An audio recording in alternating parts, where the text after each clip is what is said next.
we'll just start with tell us your name. Say and spell your name. My name is Charles Jackson, Charles Jackson, Jackson. Great. Mm-hmm. Where are you from? I'm actually from Lafayette. Okay. Mm-hmm. Yeah. Born and raised? Yes. Yeah. Yes. I mean, for probably from the ages of 9 to about 16, I lived in Youngsville. Mm-hmm. Mm-hmm. Yeah. Mm-hmm. So did you go to school in Lafayette for elementary school and then you went to Youngsville then?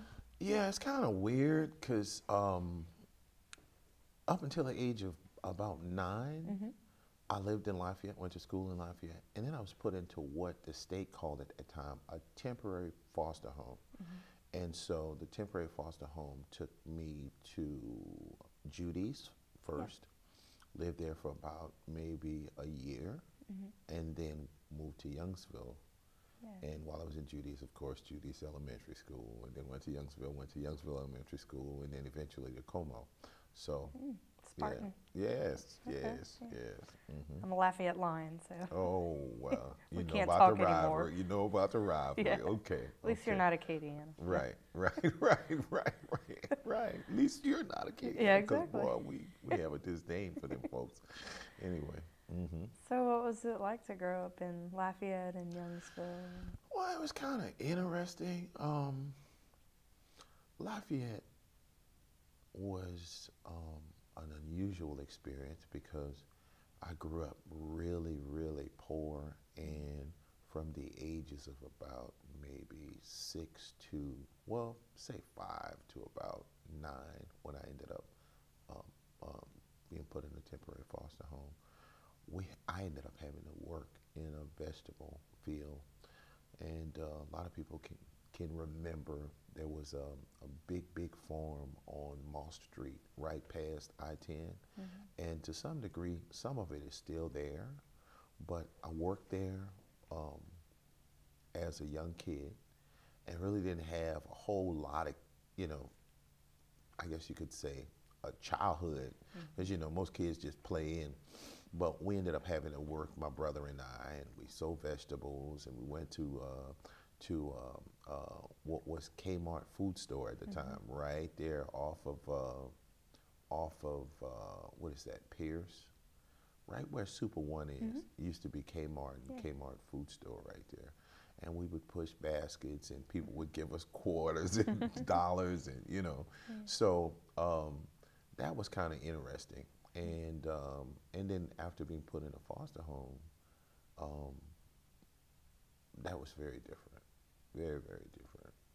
So I guess you could say it was interesting living in Lafayette, growing up in Lafayette to that degree, and then being put in a foster home, and then moving to Youngsville. And that was just because we lived way out in the country, just unfamiliar territory. Right, yeah. You were suddenly in a field and not and picking pepper and sugar corn cane. and yeah. But I mean, we did that while we were here. It's just we didn't live. True. Yeah, we didn't live out in the country. So Do you consider yourself a bit of a city person then, saying that, or did you prefer the country? well, I actually prefer metro areas now. In my adulthood, I think the best place that I've ever lived was Jacksonville, Florida, and I had a 4-bedroom house that was about 10 minutes from downtown, and it was such a good area. During the winter, I could look out my window and see deer and foxes and wild turkey, and yeah, it was just amazing. All types of animals. I lived on some property with some Quakers that actually had a trail, a wagon trail that went all the way up to Savannah from that property I lived on. Wow, yeah. That was amazing. Yeah. Again, it's a bit of it's both. Right, almost. right. Yeah. That's what I'm saying. That was the best place I lived, I had the country, kind of a country living, but I could get in my car, and in 10 minutes I was downtown Jacksonville. Yeah. Very cool. Yeah. I like that. That was awesome. I think I'm the same. I'm a little bit of both. Yeah. Right. Yeah, I like a little space, but then I like the fun of the city. Right. Very cool. Did you go to college at any point in your life after Como, or Yeah, where did life take you? I went to Howard in the Odessa area. Took the I initially took my initial major was computer science, and I didn't complete that curriculum there. So I ended up coming back to Lafayette, and I don't know if you remember, but it was a technical college here called Acadiana Technical College. So I went there and graduated in computerized accounting and computer programming. So I graduated business college. Yeah. You know, I mean, Cool. and had some, I guess you could say, more specific training in computers and that kind of thing. Yeah, I've been definitely. in computers quite some time, 27, 28 years. Very cool. Right. Still like them? Oh Yeah. man, that's like getting paid for a hobby. Yeah, very Yeah, good. yeah. Isn't that the best? Right, right. So tell me how you first got involved with AOC. Well, AOC was very visible. You know, I can remember years ago walking by the old building and really not knowing what it was. and so,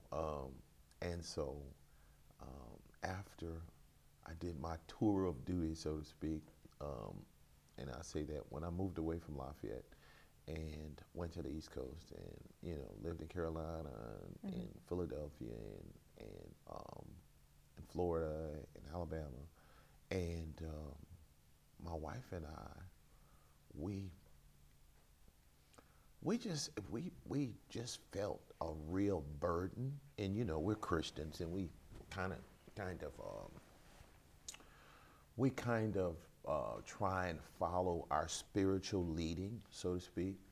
And I can remember maybe, let's see, probably somewhere around 10 years ago, there was a couple hurricanes that came through and kind of left Louisiana, still kind of in a needy state, so to speak. And so we decided, like in, I think it may have been 2009, 2010. What I think it was 2009. And we decided that we were going to, take on just being help to whoever we could help with respect to the hurricane victims, with respect to people who were displaced, misplaced, that kind of thing. And we both had some involvement in that before really deciding to come here. We were pretty active in the community that we lived in. We were pretty active in the church that we were a part of. And I can remember back in 2000 and, I say 2000, actually it was 1999,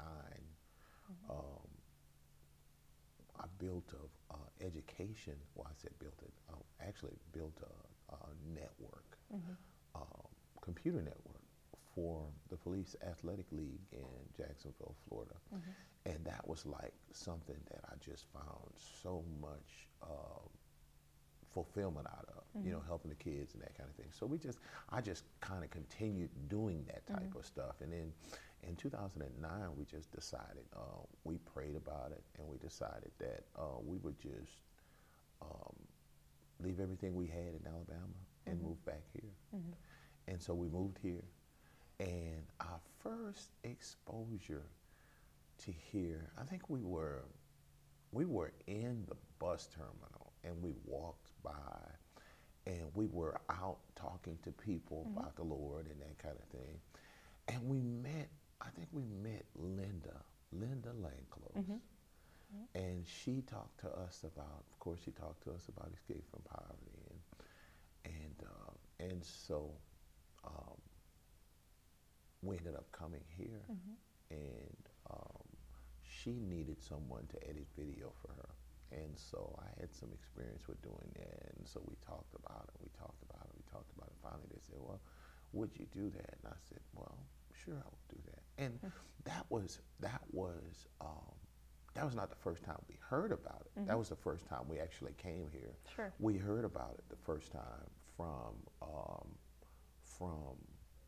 a guy by the name of, I think his last name is Bonham.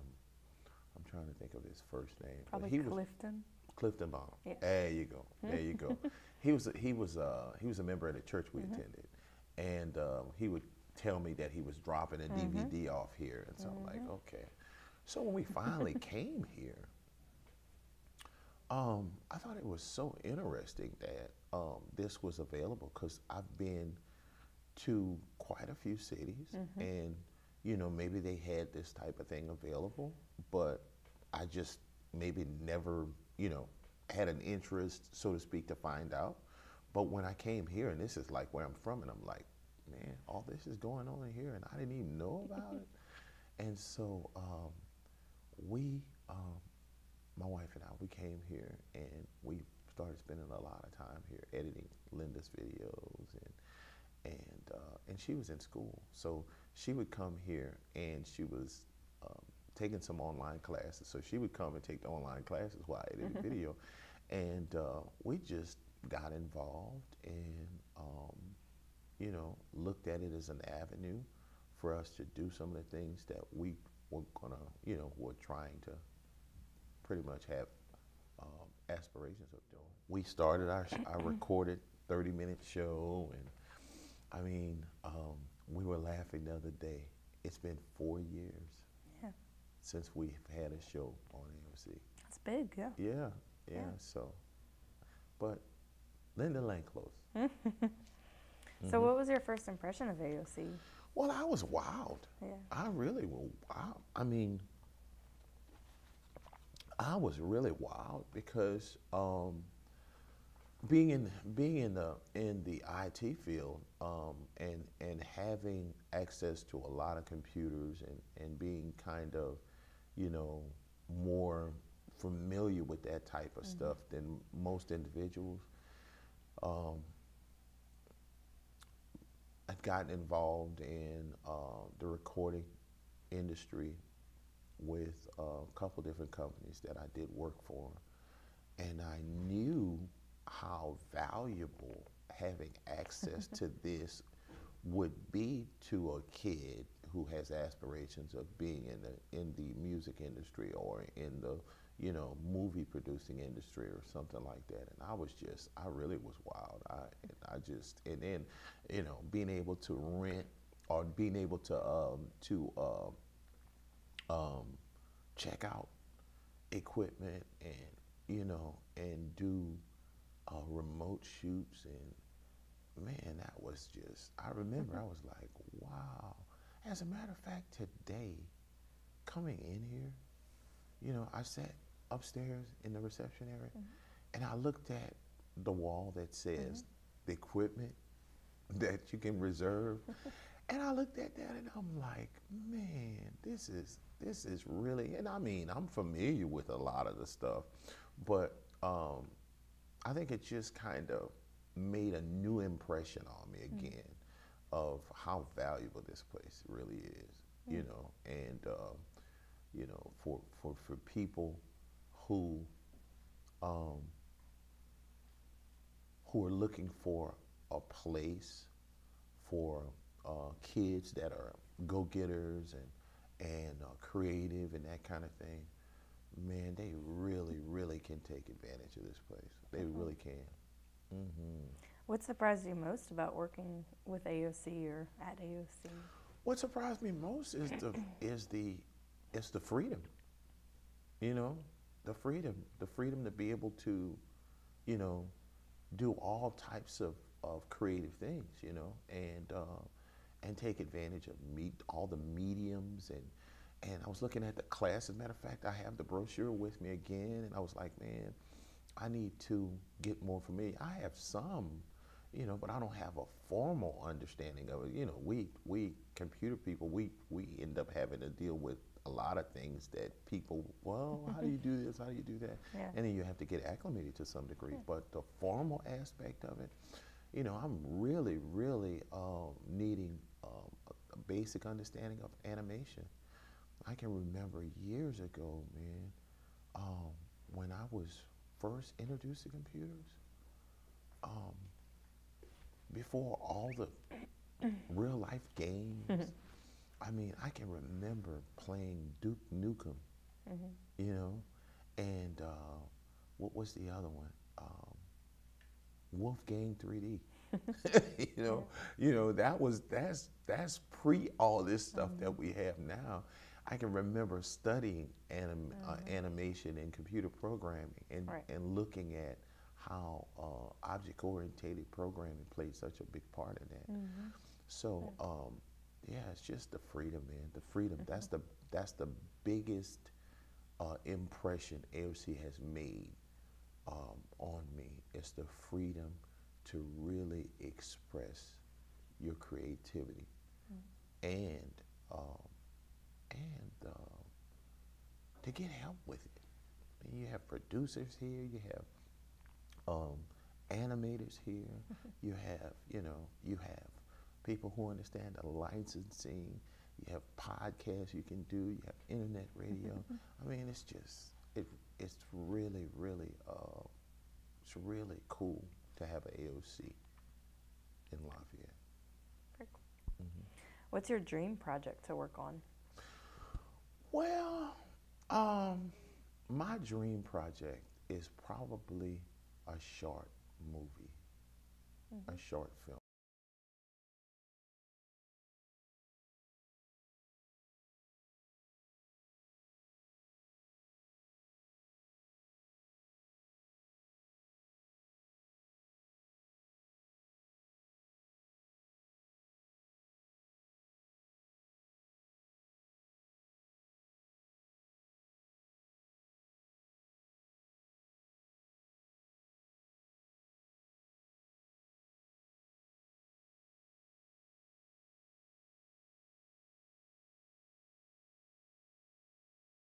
Andrew.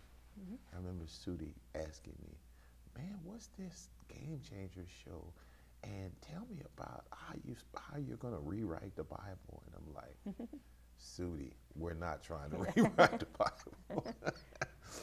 But it takes a very, very unique look at the series of events that took place in Genesis and it tries to make it a whole lot more practical, if I could use that as an explanation for it, where it makes sense, and just based off of how we live as humans.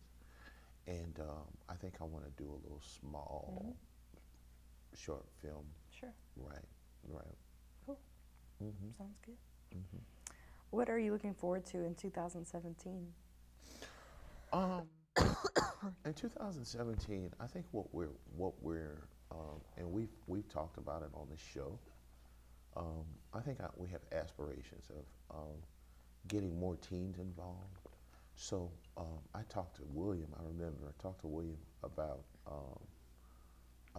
doing something kind of different with gospel genre, so to speak, a gospel rap genre that kind of brings an alternative to 106 in Park, because that's a real, the impressions that is making on our youth is really, really, really not good. We see it. I know I see it in our community. We see it in so many different arenas, and we have to give our children something other than what the mainstream is offering them. Yeah. So for 2017, look for us doing some type of teen or some type of young adult show that is going to try and create a culture. Yeah. I like it. Something, something different that they can be a part of. And there's such a local scene here too now that it would certainly be full of good content. Right. Very cool. What are you reading right now? Wow. What I'm reading right now is actually unbelievable. It's a book called The Harlot Church System. And man, you know, for a person who has spent probably the greater part of 30 years in the Bible and in church, and and I'm a person that I don't just read the Bible. You know, some people just read the Bible, or some people just kind of attend the church, or kind of just accept what the people that they look to as being professionals in, so to speak, in ministry. You know, years ago, I took on. Well, let me start this out by saying, you know, 5 years old, working in the fields and everything, I'd come home and my mother would make my brother and I recite the books of the Bible before we could eat our evening dinner. So as a small child, I had that kind of exposure. Now, of course, you know, got away from it, went into the foster home, kind of got away from it. Well, really got away from it because the two, you know, they were different with respect to the churches, the type of churches that they attended. One of them was Catholic, the other one was Baptist, and my mother, I grew up Pentecostal, so I had those three experiences, you know. And so as I came to probably my early 20s, I started questioning myself because I really haven't seen my mom since I was put in a foster home. So you know, 35 or more years, almost 40 years, I haven't seen my mother. So I started asking myself questions. I said, well, why would she do that? You know, why would she have us do that? What is it about the Bible that she would want to make us be, you know, recite the books of the Bible? What is it about this that she's really trying to get us to get a hold of? And so being exposed to the church and different denominations, so to speak, I took it on. I started reading it and you know, researching, and where does it come from, and how did we get it, and so I really cultivated an interest, and so I became aware that it was originally written in Hebrew and Arabic and Greek, and so I started getting more familiar with those languages, not to the degree to where, and I had an opportunity to learn it at a higher level, just didn't take advantage of it at that point. But with the resources that are out there now, you really don't need to be able to speak it to be able to find out what it's saying. But from that perspective, it gives you a whole nother understanding of what's actually written in the Bible. I mean, a whole nother understanding. And so, you know, I have really have aspirations of teaching to younger people from that perspective. And I got lost in the question. The book you were reading? You were talking about the book that the you're book reading? that I'm reading. Yeah. Oh yeah. Okay. The Harlot Church System.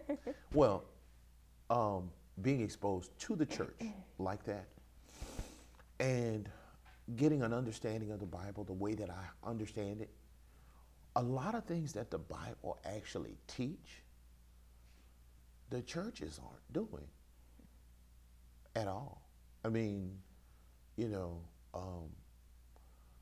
I like to use this comparison, and it's because it's just that practical. You know, when you look at Islam,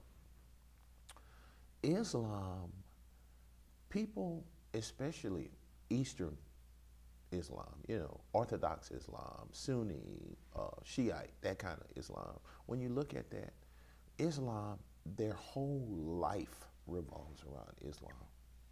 They don't, you know, there's no separation in the way they live their lives and Islam. And Christianity, Christianity can be lived like that, but most often it's not. And because it's not, it's almost like you have two aspects of your life. One in which you get involved in church, and the other one in which you live your life. And so what I think Christianity needs to do is take the Islamic approach to religion, in that Christianity is seen in every fabric of your life. And when that happens, I think that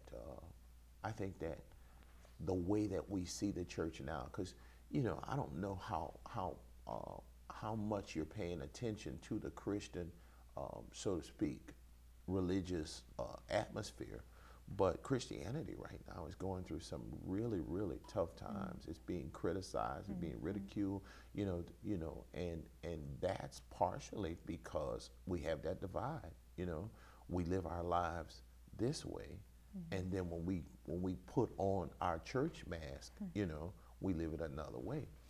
And I think it's just because we haven't really gotten just a clear-cut understanding of what it teaches. It teaches lifestyle like Islam teaches lifestyle. It teaches that it should be, it should motivate your life. It should motivate the things that you do in life. And it relieves you from being in that self-preservation mode. You know, because when you really, really think about it, the comparisons that we have to mammals, so to speak, animal, our base instinct is self-preservation, right? And so, Christianity wants to get you on a higher level, and so, you know, that higher level is not being so focused in on your base instinct, you know, right? Definitely. Yeah. That's good points. Good book then, obviously. Yeah. We're revising it right now. It's been with a publisher for quite some time. Oh, you're writing this book? Oh, no. Oh, The Game Changer. The Game Changer. Oh, I thought you were talking about the book you were reading. No, Sorry. the book that I'm reading Yes. the book that I'm reading discusses the things that I just mentioned to you, and it's just it's so encouraging to hear. And the crazy thing about it was written in 1999. You know, I mean, almost 20 years ago, and it's actually gotten worse. You know, from the center that the book is talking about, but it's comforting. I'm also reading a book called Shadow Boxing.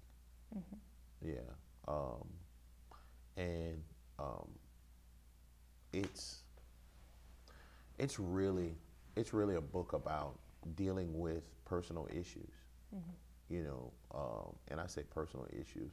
It talks about how our biggest challenges come from within, right?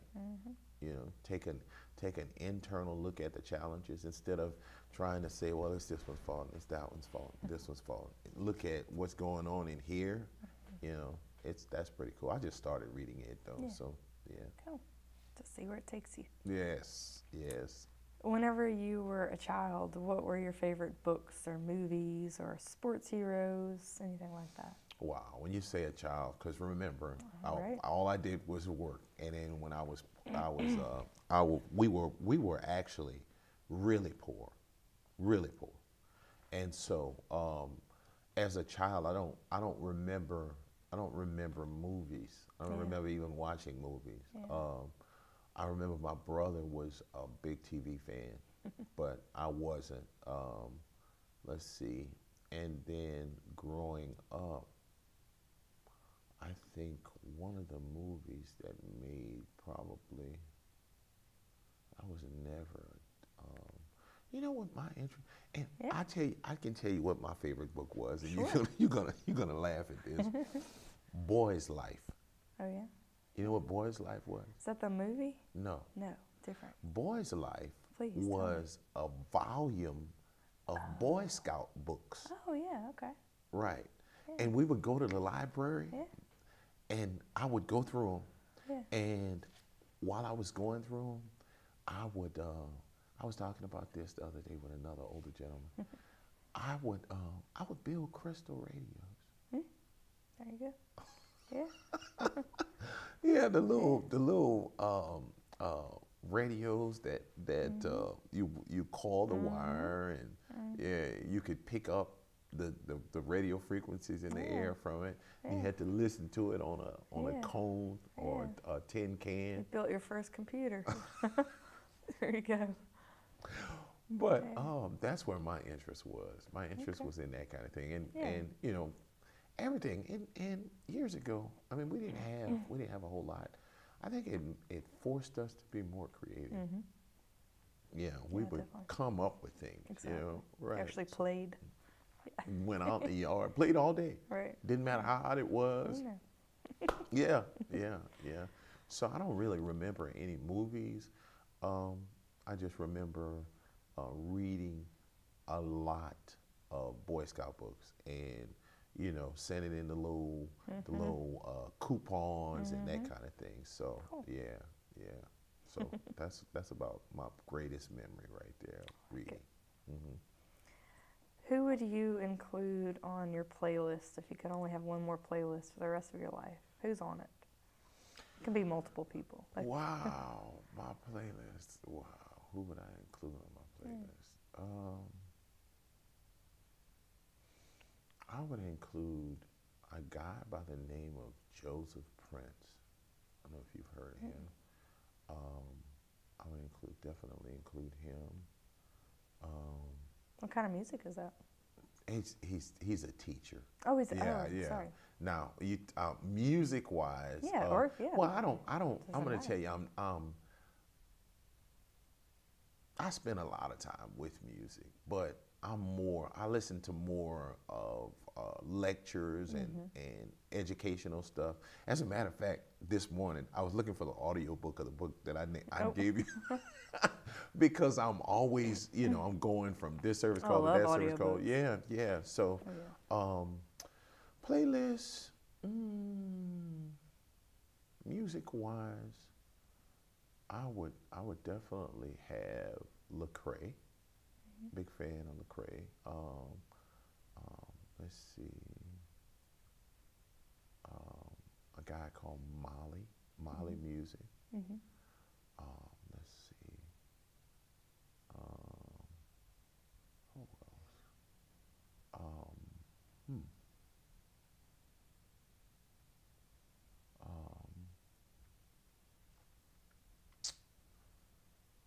I keep wanting to say John Legend. It's with him. The stuff that I like, I really like, but the stuff that I don't like, I just don't like. Let's see. Is there a particular style of music that you most identify with? No. Okay. No. I like Jonathan Stockstill. I don't know if you've ever heard of him. I like him. Let's see. I like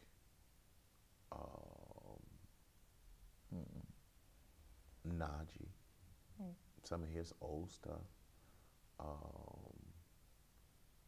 Ben Tankard. Let's see, who else?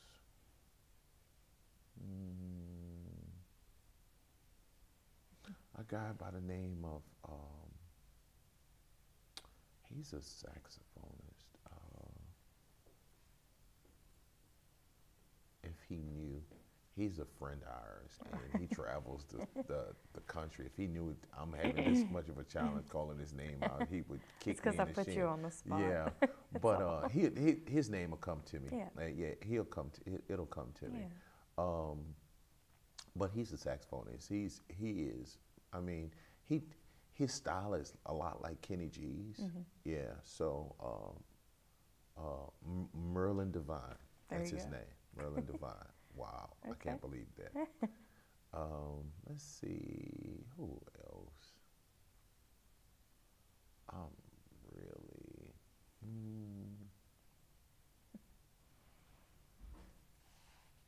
um,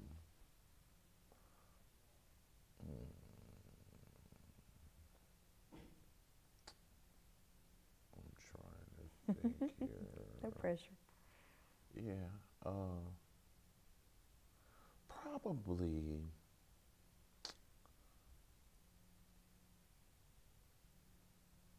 Probably, oh, definitely Israel Houghton. Definitely, hands down. What kind of music is that? Israel? Israel is gospel. Oh, okay. Yeah, Israel is gospel. He's like it's won like maybe 15 Grammy Awards. Nice.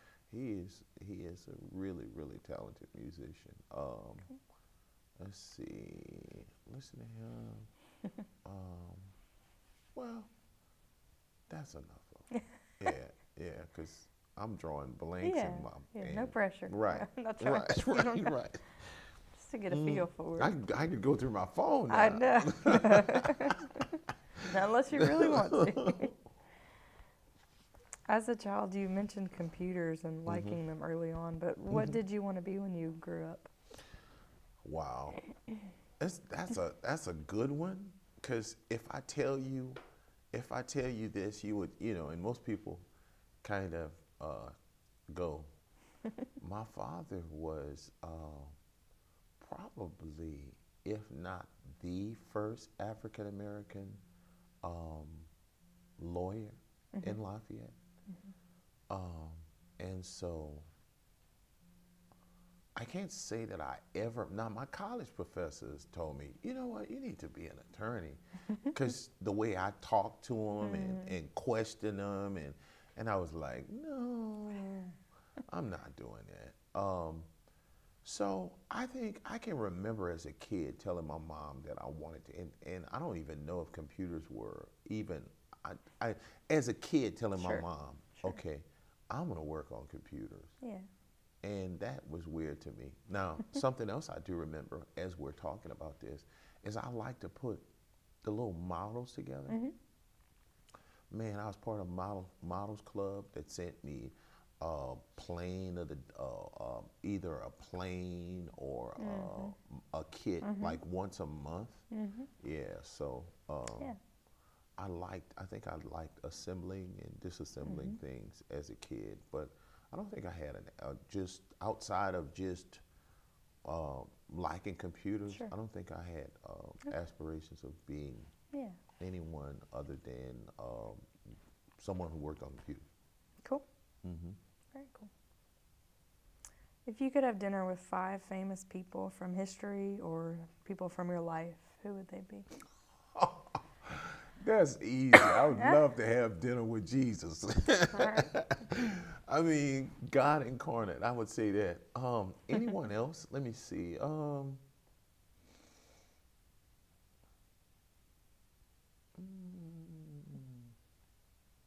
Have dinner with from the past.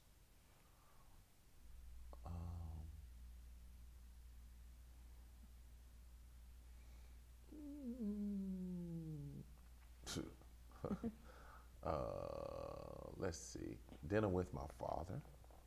Okay. Let's see.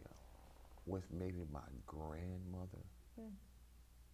Just to hear her tell me stories, Who else?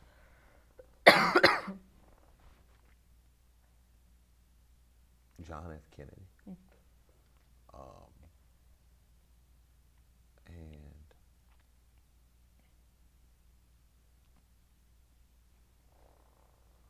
maybe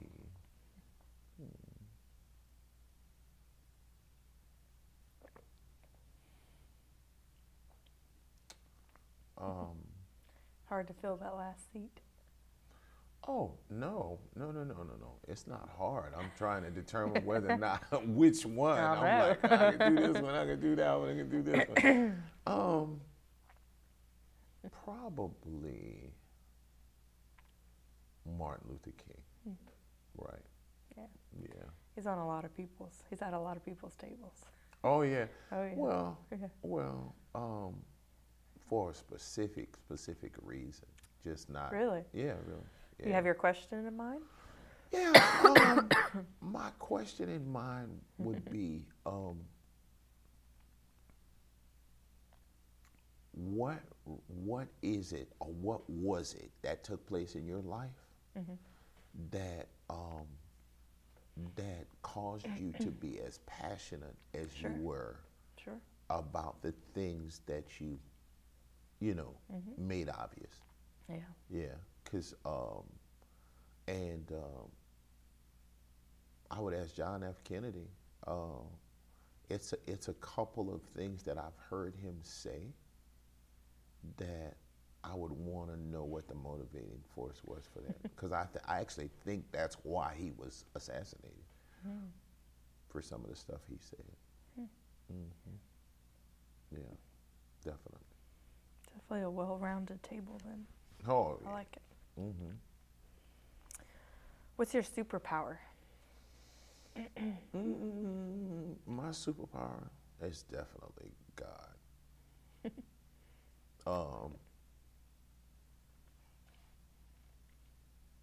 There's this guy who I tend to like to listen to, and I say I do a lot of driving.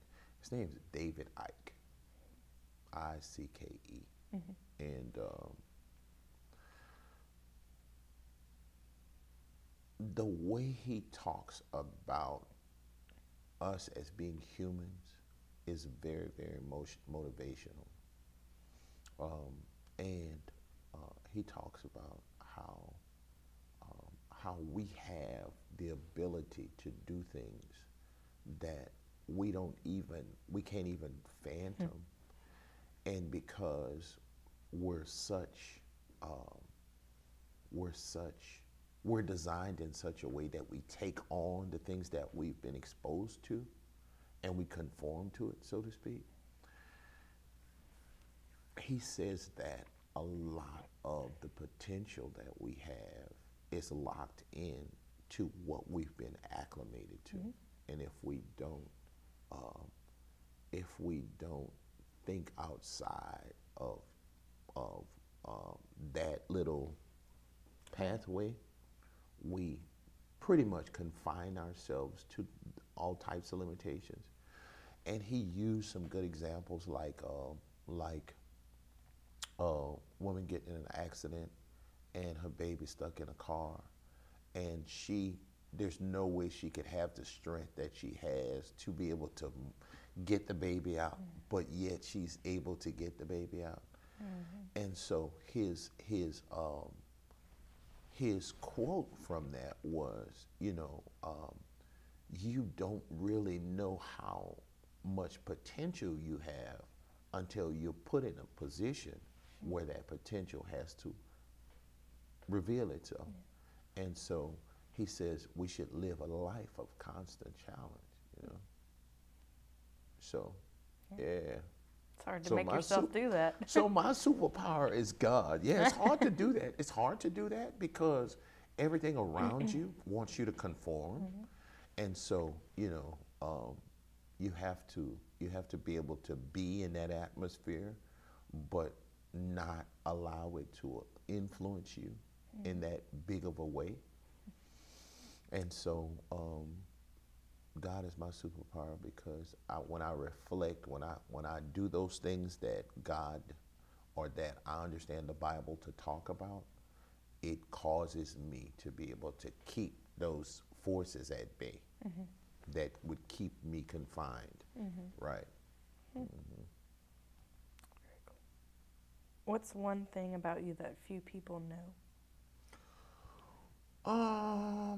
That you're willing to share on camera? One thing about me that few people know.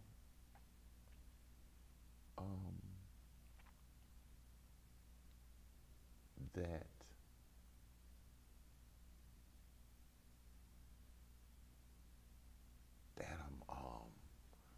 that I'm damaged goods. Why do you say that? Well, when I say damaged goods, I mean, you know, there's a lot of psychological stuff that I'm working through with respect to abandonment, with respect to identity, you know, affirmation of the father, that kind of stuff. You know, most people just, they don't even, it never enters their mind for stuff like that. Like, what? No, not you, you know. But there are a few people that would say that, say, yeah, he's, you know, he's a good guy, blah, blah, blah, but, you know, he's dealing with this or he's dealing with that, right? So is that would be your pivot point, much like you would ask Martin Luther King what motivated him. Right. Your past certainly motivates you. Right. My past, and it's not that it's a constant reflection. Sure. I think it's just by design. I think it's just in me, and you know, those things could have hindered me like they hinder a lot of other people, but because of the way God designed me. Because you know, when you think about it, when you really think about it, we have absolutely no contribution to us being here. Zero. No.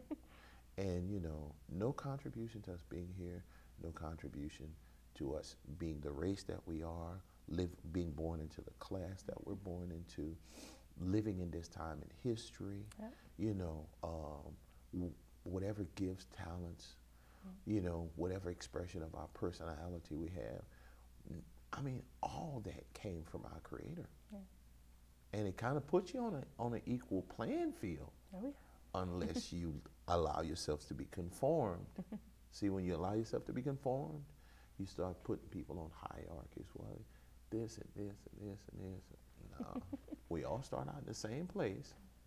And you know what? What we do is simply what we've been designed to do. Can never step outside of that. How would you like to be remembered? I would like to be remembered as someone who was in constant pursuit of truth and would go to whatever extents to point it out, not to take ownership of it, but to definitely be in agreement with it. And from being in agreement with it, make it known to as many people as possible. That's what I'd be. That would be, you know, the thing that I would want to be remembered by. One last question. One last question. Okay. Describe yourself in 3 words. Oh my God, no. Let's see. That's 3 words. Oh my God, that is 3 words.